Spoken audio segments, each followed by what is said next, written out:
আসসালামু আলাইকুম প্রিয় কৃষি ভাইরা, আজকে দেখাবো কীভাবে কোন যন্ত্র দিয়ে মালচিং ছিদ্র করি। এবং এই যে শসা দেওয়া হচ্ছে, এটা হচ্ছে গ্রিন বিউটি বীজপাতা কোম্পানির। তো কালকে কাঞ্চন দিয়ে দেব। তো এই যন্ত্রটা একটু দেখাই। তো এটা হচ্ছে একটা গ্লাস পানি খাওয়ার। তো এটা দেওয়া হচ্ছে মালচিং ছিদ্র করি। তো মালচিংয়ের ছিদ্রটা হালকা মোটামুটি বড় হইলে তো ভালো হয়, একেবারে ছোটও না একদম বড়ও না। তো এই গ্লাসটা পারফেক্ট মনে হয়েছে। এটা যেটা করা হয়েছে বাজার থেকে 130 টাকা নিছে। তো এটা যেটা করছি যে দোকান থেকে গ্যান্ডিং মেশিন দিয়ে বাইরের সাইডটা ধার দেওয়া হয়েছে। আর হয়েছে এটা হচ্ছে রেত দেয় ভিতরের অংশটা ধার দেওয়া হয়েছে, ডলা হয়েছে। ডললে কি হয়, একদম এটা বেলেটের মতো ধার হয়ে গেছে। তো এটা ইজিলি কাটা যায়, কারণ এই সাইডটা যেহেতু একটু চাপানো আর এই সাইডটা হচ্ছে ছড়ানো।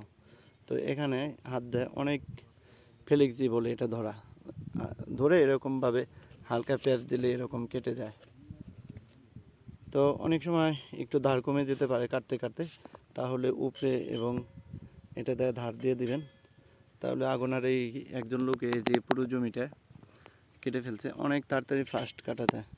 তাহলে এরকম যদি এই গ্লাসটা মোটামুটি একটা ভালো স্টিলের, নর্মাল গ্লাস না, তো একটু দামি গ্লাস, তো এটা দিয়ে করা যায়। আর আমি যেভাবে করি এই শসাটা এই যে হালকা হালকা গজাইছে বীজগুলো, তো এই অবস্থায় দিয়ে দেয়। এর থেকে আরেকটু এগুলি লাস্টে তো একটু বেশি গজানোগুলো বপন করা হয়েছে, তো এভাবে দেই। কারণ শিকড়গুলো একটু বেশি লম্বা হয়ে গেলে অনেক সময় বীজ বপনের সময় ভেঙে যায়, সমস্যা হয়। তো এবার মালচিংগুলো কেটে ওই ভিতরে যেগুলি জঙ্গল বা আগাছা আগে পরিষ্কার এবং ঝুরঝুরে করে নিতে হয়। এভাবে মাঝখানে একটা বীজ দিয়ে দেবেন। আর হচ্ছে বীজ কিন্তু 100% জার্মিনেশন হবে না, যেহেতু বেড়ে দিয়ে দিচ্ছি। কিছু বীজ জার্মিনেশন হবে না, হয়তো 5% হতে পারে, এরকম জার্মিনেশন হবে না। আবার কিছু বীজ ওঠার পর নষ্ট হয়ে যায় এই পাতার গাছগুলো। এজন্য 1 বিঘা জমিতে 200-300 চারা করে রাখবেন ট্রেতে। আমি মোটামুটি 300 থেকে 400 বীজ হচ্ছে ট্রেতে করে রাখবো, কারণ যেখানে মারা যাবে চারাগুলো, যেখানে জার্মিনেশন হবে না, সেখানে দিয়ে দেব।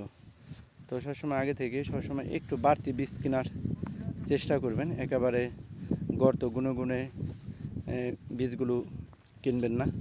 তো অল্প একটু বাড়তি সবসময় বীজ করবেন, কারণ অনেক সময় জার্মিনেশন হয় না, আবার অনেক সময় গোড়া পচা হয়ে মরে যেতে পারে। কারণ এইসব গর্তে এটা 1.5 ফিট পর পর শশা, সিঙ্গেল বেডটা ছিল 2.5 ফিট। কারণ এটার পর কিছুদিন পরে করলা দিয়ে দেবো, এই প্যাটার্নের মাচা হবে। তো ওই মালচিং থেকে এই মালচিংয়ে একটা কেচকি আকারে মাচা চলে যাবে। করলা যখন দেবো তখন উপর দিয়ে ঢালাই ফ্ল্যাট মাচা দিয়ে দেবো। তো খুঁটি যেগুলি হয়েছে, খুঁটি হচ্ছে 4 হাতের একটু বেশি, মানে 6.5 ফুট করে কাটা হয়েছে খুঁটিগুলো। কেটে গোড়ের অংশগুলো ফালা দেওয়া হয়েছে বা ফাড়ি করা হয়েছে।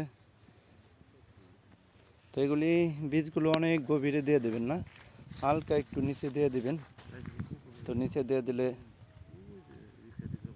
2 থেকে 3 দিনের পর জার্মিনেশন হবে। 2 থেকে 3 দিনের পর যখন জার্মিনেশন হয়ে যাবে, তখন আমরা সাইফারমেথ্রিন গ্রুপ অথবা ইমিডাক্লোপিড, যেমন কনফিডর আছে বা ইমিটাপ আছে, বা যদি এটা ইমিডাক্লোপিড আর যদি সাইফারমেথ্রিন গ্রুপের ওষুধ দিতে চান, তাহলে ওইটা হাফ মিলি করে দেবেন। এরকমভাবে ছোটো সময় যত্ন নেবেন।